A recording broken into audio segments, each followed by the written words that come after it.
This is not breaking news. This is not a scandal. This is not about one person. This is about a quiet change in how power moves. A change so technical it barely makes headlines. So procedural, it sounds boring. And that is exactly why it matters. Somewhere deep inside the machinery of government, a rule was bent. Not loudly, not dramatically, just enough to see if it would hold. Money, not votes, not laws. Money, public money began to behave differently. Not as something allocated once and shared evenly, but as something conditional. Something that could be turned on or off, depending on who you were and where you lived. Most people didn't notice. Why would they? Nothing collapsed. Nothing exploded.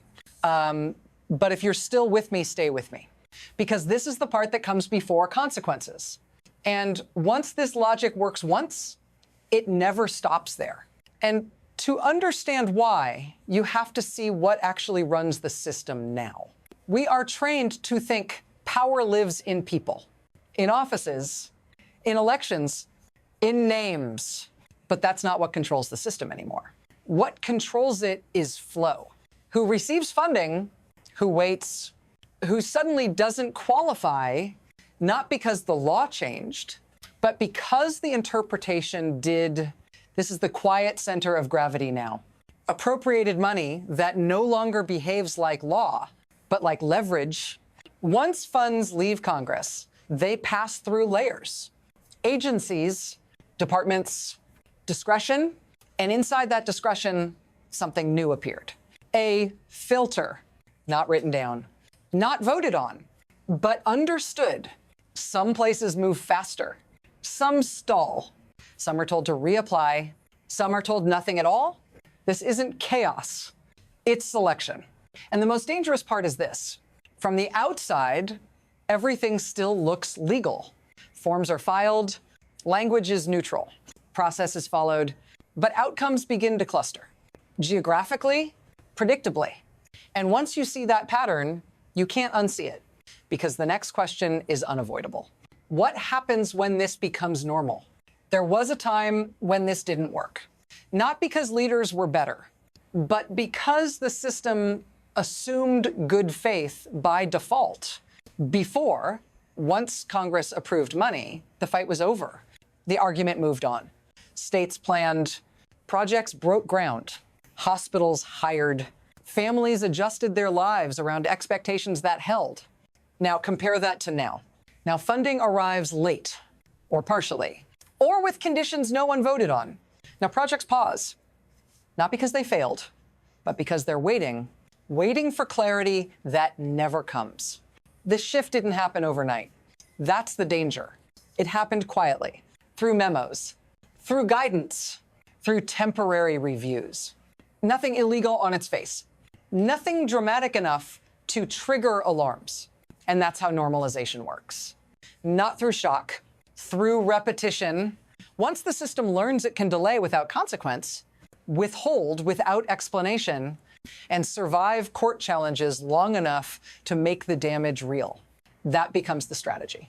And the people inside the system learn a new lesson. Don't ask why. Don't assume stability.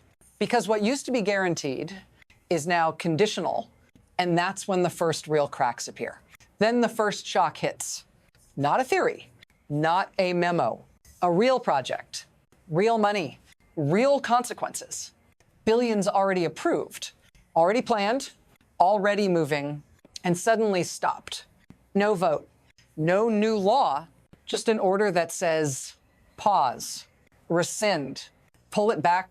The justification shifts depending on who's asking. Budget review, regulatory concern, administrative discretion. But the outcome is clean. Entire regions lose funding overnight. Not randomly, not evenly. If you map it, a pattern appears. If you say it out loud, it sounds uncomfortable. So most people don't. This isn't about whether the projects were good or bad. That's the distraction. This is about what it means when approval no longer protects you. Because once money can be clawed back after the fact, every investment becomes provisional. Every plan becomes fragile. And if you're thinking, Well, surely that can't stand.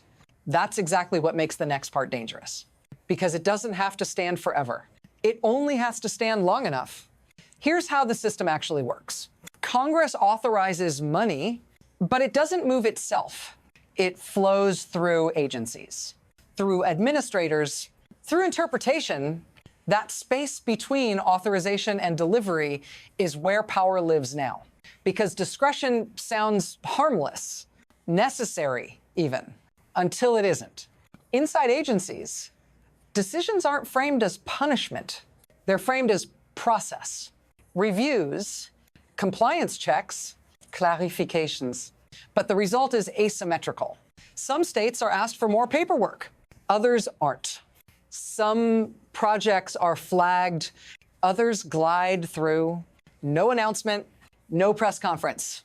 Just friction applied selectively. And here's the key mechanism. The people absorbing the damage are never the decision makers. Developers eat the delay.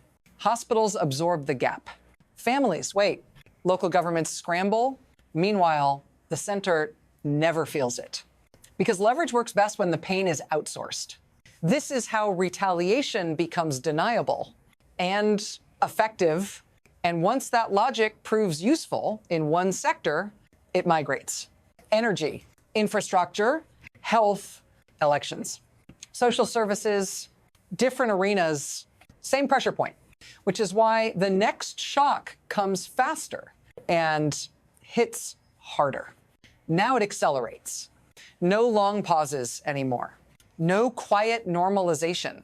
Moves stack. One project halted, another reviewed, another defunded, then a grant disappears. Then a rule changes. Then funding freezes temporarily. Temporarily becomes months. States push back. Organizations speak out. And suddenly, the message clarifies: criticism has a price. Noncompliance has a cost. Not stated, but felt. The pace matters here. Because speed changes behavior. People stop planning long term. They start hedging.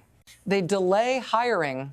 They shelve expansion, not because they lost a court case, but because they don't know what comes next. And uncertainty is more powerful than denial. This isn't about winning every fight. It's about creating enough risk that resistance becomes expensive. By the time courts intervene, the chilling effect has already done its work. And the system begins to bend, not dramatically, subtly, until someone asks the question no one wants to answer. What happens when the institutions meant to stop this start reacting instead of preventing?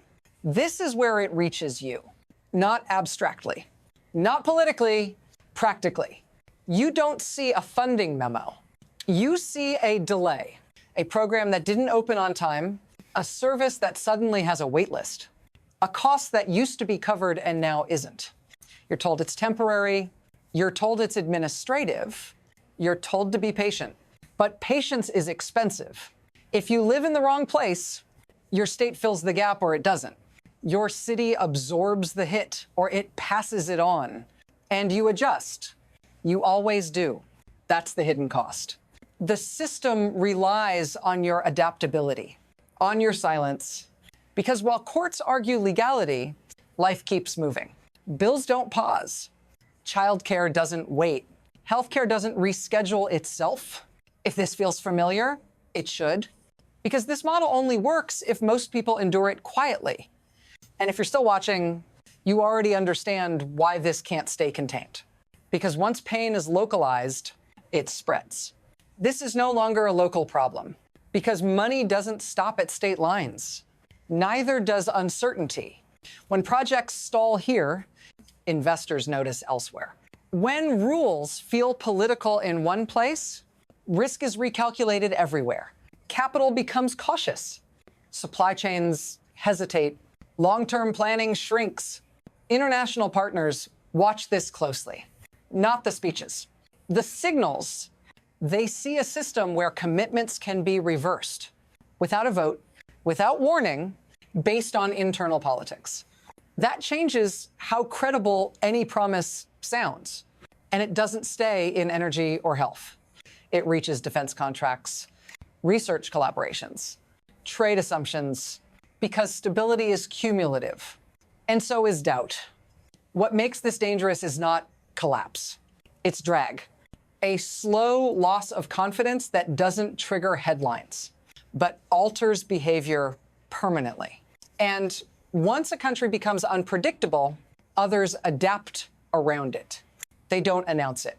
They just stop relying on it, which leaves one unresolved question hanging. What happens when the system designed to absorb shocks becomes the source of them? From here, there are three paths. None of them are clean. The first is adjustment. The system absorbs the pressure. Courts intervene faster. Congress reasserts itself more often. Agencies become cautious. The damage is contained but never erased. Normality returns thinner than before. The second is erosion. This logic stays in place, not always used, just available. Every administration learns it. Every future fight carries the threat. Funding becomes a bargaining chip. Stability becomes conditional. Trust decays quietly. And then there is rupture. That's when restraint fails. When retaliation outpaces correction, when courts are ignored, delayed, overwhelmed, when Congress can't move fast enough, when states stop assuming the center will hold. Rupture doesn't look like collapse. It looks like parallel systems forming, back-channel funding, defensive governance, permanent legal warfare. No single moment announces it. You only recognize it afterward. Which path we're on isn't decided yet. That's the most dangerous part, because the future doesn't hinge on intent. It hinges on repetition. And the final question isn't whether this can be stopped. It's whether it's already been learned. There's a temptation at this point to feel relief, to believe the system caught it, that courts intervened, that funding was restored, that balance returned. But that's not how systems fail. They fail by teaching new behavior, by proving what can be attempted, by showing how much friction is tolerable before someone pushes back. What happened here doesn't disappear because it was blocked. It gets logged, studied, refined. The danger isn't what was stopped. It's what was tested, because the next version won't look the same. It won't be as blunt. It won't trigger the same alarms. And it won't announce itself as retaliation. If you want to understand what comes next, you have to stop watching personalities and start watching mechanisms. Watch delays. Watch conditions. Watch where certainty quietly drains away. This isn't the end of the story. It's the end of the warning phase. If you want to stay ahead of this, if you want to recognize it before it becomes irreversible, stay with this thread. Because the most important shifts never arrive as emergencies. They arrive as procedures.